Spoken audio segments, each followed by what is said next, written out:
Nggak usah ngomong ya. Lampu jangan ngomong dilupakan. Sekali-sekali Pak jangan Ade. ngomong lah. Sekali. Oke. Enggak, bukan enggak. Oh, ini pertanyaannya bagus. Belum. Mas Bane boleh dijelaskan Ya. tentang agenda hari ini? Ya, terima kasih buat teman-teman media. Hari ini kami mengadakan diskusi dari isu-isu yang terjadi akhir-akhir ini yang dalam tanda kutip akhirnya jadinya melibatkan pencipta dengan penyanyi. Jadi diskusi hari ini sebenarnya pengen meluruskan sebenarnya apa saja sih yang aksi perjuangkan untuk kebaikan industri musik Indonesia. Dan dari message yang bisa kami sampaikan pada hari ini, kita selalu support industri ini supaya lebih baik. Tadi data-data dan masalah-masalah yang ada sudah kita paparkan semua, baik dari aksi sendiri, kemudian tadi ada dari Dirjen juga, sama-sama memberikan apa sih inventaris masalahnya yang terjadi gitu. Jadi sekarang ini posisinya kami tetap mensupport dan mendorong percepatan perubahan daripada Undang-Undang Cipta 2014 yang memang sekarang sedang masuk revisi di Prolegnas DPR RI. Dan kami juga lagi mau memperjuangkan terus adanya perubahan nasib daripada pencipta lagu melalui teknologi yang baru, yaitu direct license, yaitu pembayaran langsung kepada pencipta secara real time, akuntabel dan juga transparan yang langsung diterima oleh pencipta. Kira-kira seperti itu. Oke, Mas Bani, mungkin melihat dari banyak yang pencipta lagu yang bisa dibilang itu cukup prihatin dengan tidak mendapatkannya royalti hak-hak mereka, gimana nih Mas? Ya memang mau tidak mau, suka tidak suka kita harus mengakui bahwa ini memang sudah menjadi budaya yang sangat lama dan menjadikan kerugian bagi para pencipta, terutama ya yang pencipta zaman dulu ya Mas Bio ya, zaman-zaman tahun 70-80-an, mungkin di 90-an juga mengalami, bahkan di pencipta yang sekarang pun masalah ini juga kita alami gitu. Jadi kita ingin supaya ini tidak berlama-lama lagi, tidak lagi menjadi budaya, tapi tadi juga di acara ini izin Mas Dhani mewakilkan, tadi Mas Dhani juga menyampaikan apresiasi ya terhadap keluarga almarhum mantan basisnya Dewa, Mas Erwin Prasetya, dan itu merupakan contoh dan budaya yang harus dicontohkan kepada industri ini, bahwa memang ya seperti itulah kehidupan antara pencipta lagu dengan penggunanya supaya industri ini semakin sehat. Kira-kira seperti itu. Sebenarnya mungkin dari tadi pembicaraan yang aku saksikan, jika DDL ini melihat nanti, artinya aksi akan menggeser kerja para LMK itu ya, yang dinilai tidak becus selama ini. Nah ini biar ketum aja yang jawab. Coba. Jadi dengan adanya DDL yang diinisiasi oleh aksi, DDL ini sifatnya hanya membantu dan sebagai partner kerjanya LMK yang udah ada. Karena mau tidak mau dan ini harus, karena sejauh ini LMK yang kita anggap bisa memberikan kontribusi yang besar buat para pencipta lagu ternyata belum berhasil memberikan efek manfaat ekonomi buat para pencipta lagunya, terutama sekali untuk performing right, konser, pertunjukan musik dan show. Jadi dengan adanya DDL ini nanti akan menjadi partner atau menjadi tandem daripada LMK yang sekarang ada, supaya benar-benar bisa berjalan antara direct license atau dengan yang dijalankan, sistem yang dijalankan oleh LMK yaitu blanket license, ini bisa berjalan bersama. Dan kita sebut ini mungkin ya namanya hybrid license lah. Jadi direct bisa, blanket bisa, tergantung para pencipta lagu mau seperti apa. Jadi best practice saja, mau pilih yang direct license atau yang blanket license. Ya, jadi kalau perlu ditambahkan, kita sebenarnya tidak ada pretensi untuk ini menggantikan atau menggeser, enggak. Karena kita di sini adalah pencari solusi, di mana solusi ini yang terbaik untuk sekarang di tahun seperti ini, di teknologi dan digitalisasi yang berkembang, adalah pencipta lagu memang seharusnya mendapatkan langsung real time. Ya, dari laporan yang ada pun ternyata kinerjanya tidak baik gitu loh. Yang kita terima pun hanya ratusan ribu, bahkan ada yang 0 rupiah. Nah ini yang menjadi kritisi kita, bahwa sebenarnya teknologi seperti ini tidak lagi bisa digunakan. Nah makanya kita mengajukan adanya direct license ini menjadi penemuan baru untuk koleksi royalti. Mas Dadi mungkin Saya luruskan dulu. Ya. Tadi kan dibilang kalau diizinkan dalam revisi undang-undang. Jadi seolah-olah sekarang kalau kita mau pakai DDL kan landasannya kan menunggu Nah, revisi. jadi tadi saya sudah sampaikan Ya. bahwa di Undang-Undang Hak Cipta yang sekarang 28 tahun 2014 itu di pasal 81 itu sudah mengizinkan pencipta itu untuk melakukan perjanjian sendiri. Yes. Nah, jadi itu landasannya. Kalau memang kemudian ingin dipertegas boleh-boleh saja, tapi artinya bukan berarti hari ini tidak ada landasannya. Landasannya ada di pasal 81. Jadi biar jangan sampai keliru kalau nanti misalnya kemudian ada orang-orang yang dari license-nya secara langsung dianggap itu menyalahi aturan. Itu yang pertama. Yang kedua, karena ini perbuatan keperdataan kan begitu ya, kekayaan seseorang, maka di sini berlaku yang namanya ajas pacta sunt servanda dari itu, bahwa kesepakatan para pihak itu dapat menyampingkan undang-undang. Ya, makanya dalam pasal 81 juga dikatakan kecuali diperjanjikan lain, kan begitu. Nah, jadi artinya biar informasinya tidak salah seolah-olah sekarang ini tidak ada landasan hukumnya dan keliru kalau misalnya kemudian penyanyi itu, pengguna itu melakukan pembayaran secara langsung kepada penciptanya. Ya. Sedikit Doni, Dani yang menambahkan dong Mas Dani. Tadi Bang Milan bilang bahwa LMKN itu adalah pihak luar yang bukan pencipta, yang sebagai pengawas. Aksi kemudian hadir untuk menjadi pengawas selanjutnya, lalu LMKN Jadi begini, saya hanya menyampaikan di mana di dalam Undang-Undang Hak Cipta 28 tahun 2014 itu posisi LMKN.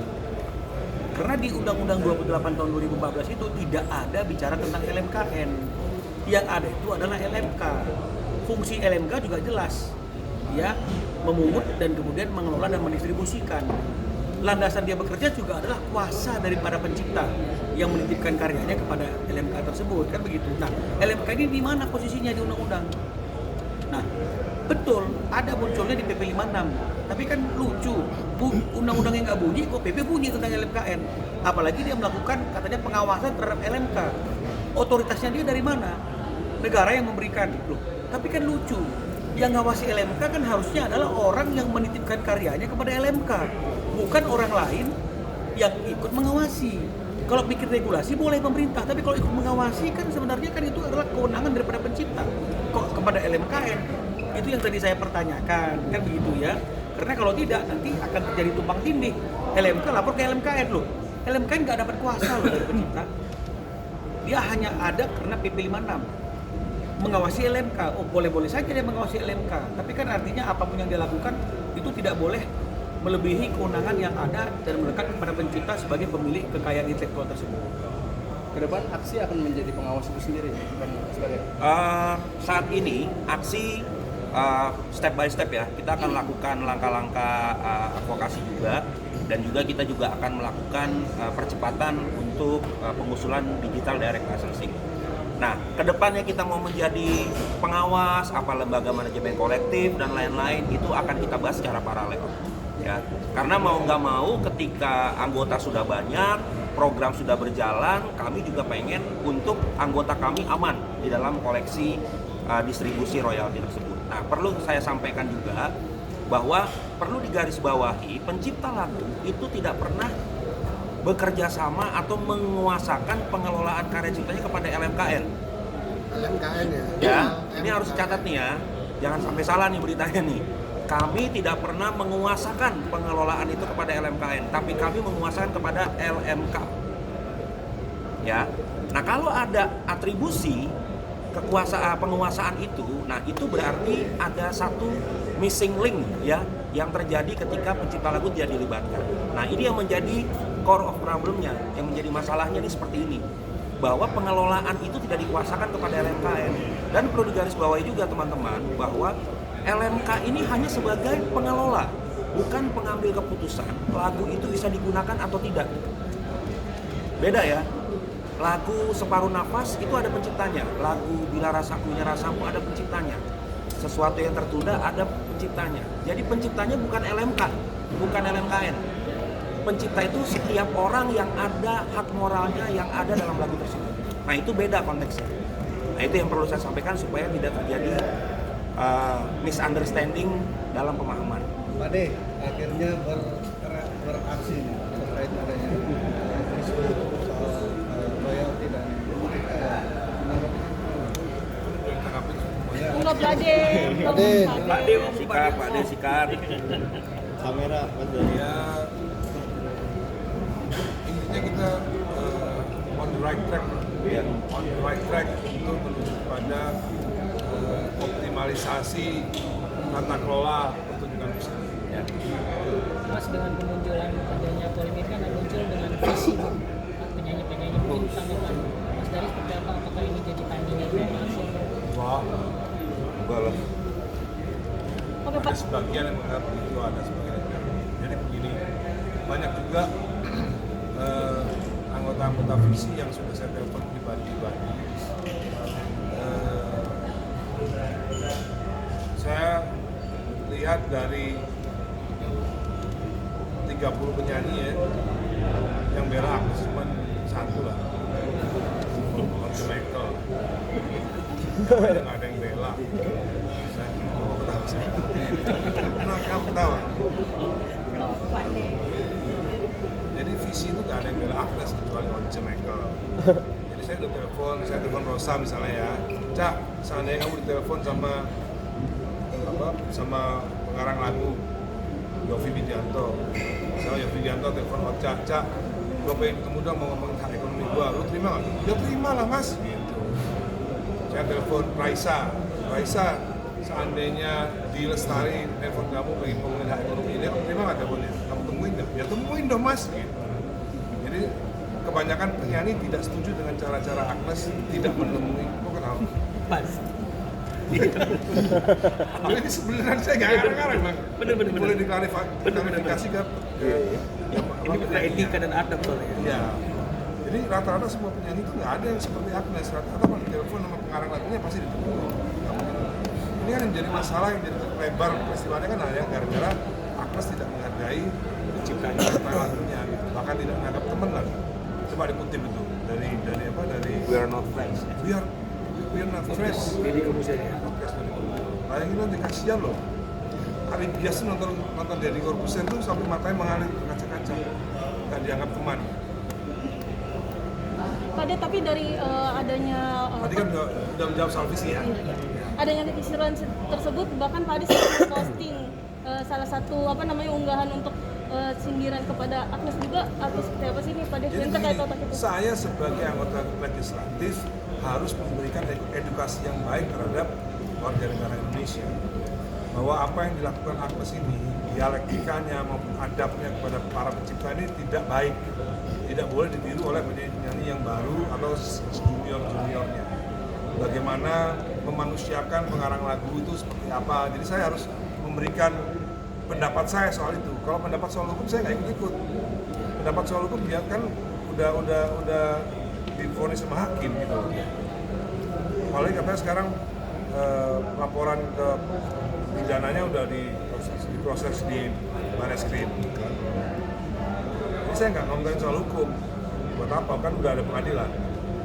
Saya hanya mengomentari soal etika, adab, dialektika, budaya penyanyi kepada pencipta lagu supaya hal seperti Agnes ini tidak boleh terjadi lagi.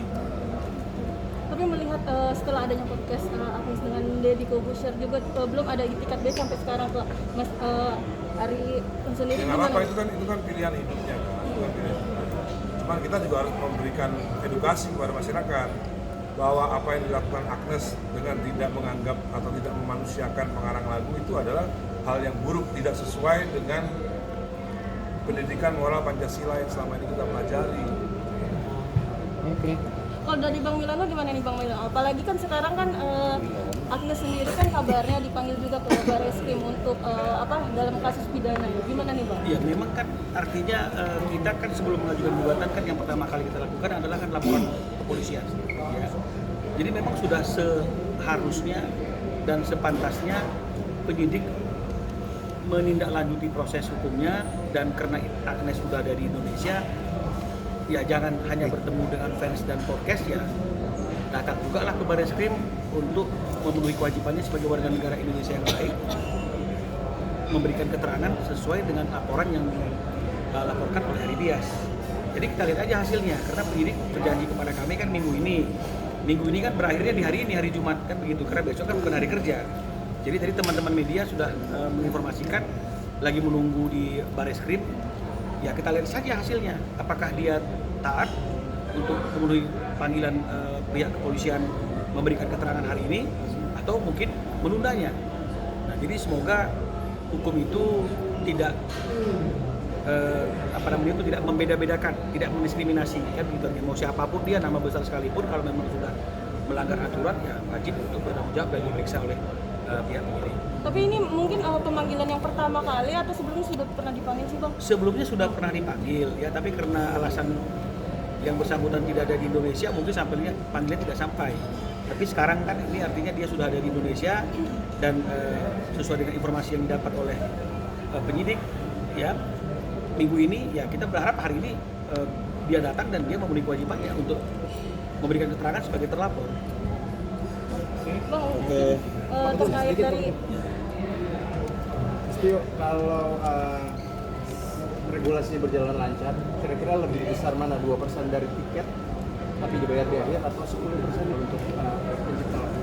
Sebenarnya bukan masalah ini atau masalah besaran royalti yang akan diterima, tapi kita mau mengembalikan lagi hakikatnya bahwa lisensi itu harus diberikan sebelum penyelenggaraan acara, dan setelah lisensi keluar otomatis harus ada pembayaran royalti.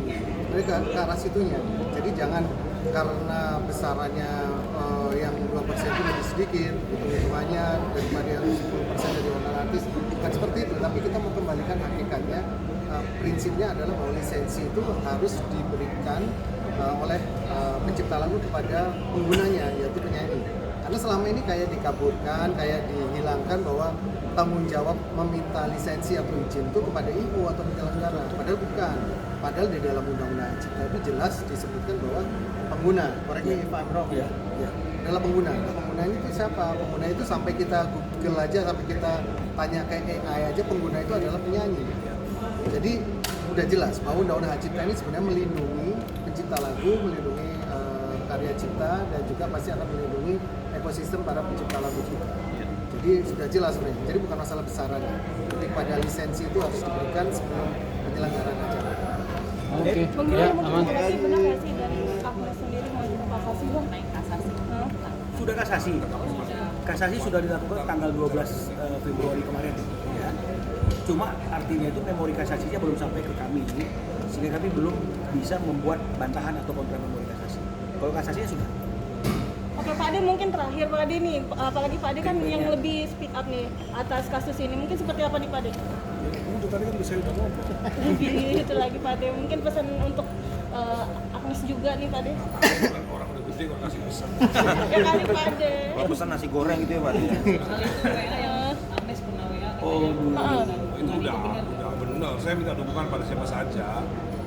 Saya minta dukungan pada Ariel ngasih video, Raffi Ahmad ngasih video, Piyu juga ngasih video. Oke. Ya, oke. Terima kasih Pak De.